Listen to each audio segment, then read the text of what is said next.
Oikonomia Network has some wonderful themes that it's begun developing, but just as important to the things that it's identified are also the questions that it's raising in scholarship, questions it raises in church ministry, questions it raises for all of us. All along, our professors have tried to collaborate when it comes to issues of faith, work, and economics, and we've done some special courses this way.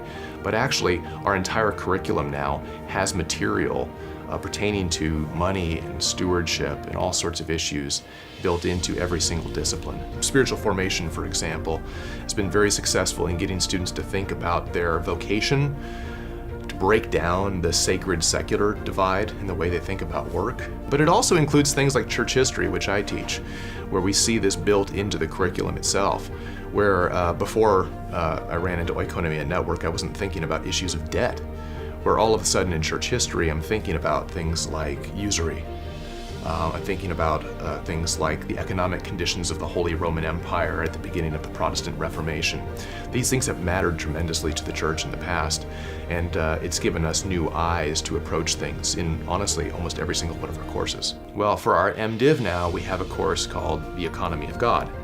And the Economy of God is required, and what it allows us to do is to pull together a whole theology of how God himself is in action.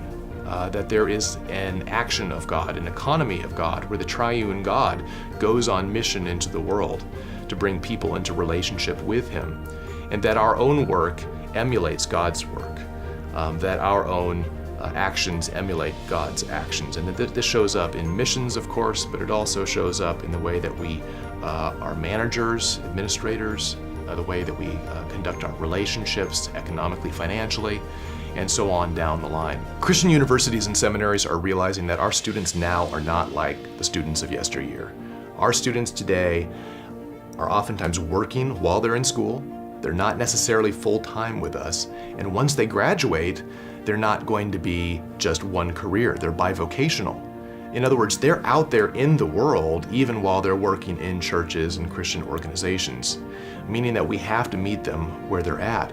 And ON has really helped us frame the gospel and frame Christian ministry in such a way that it's going to be relevant to them for the rest of their lives.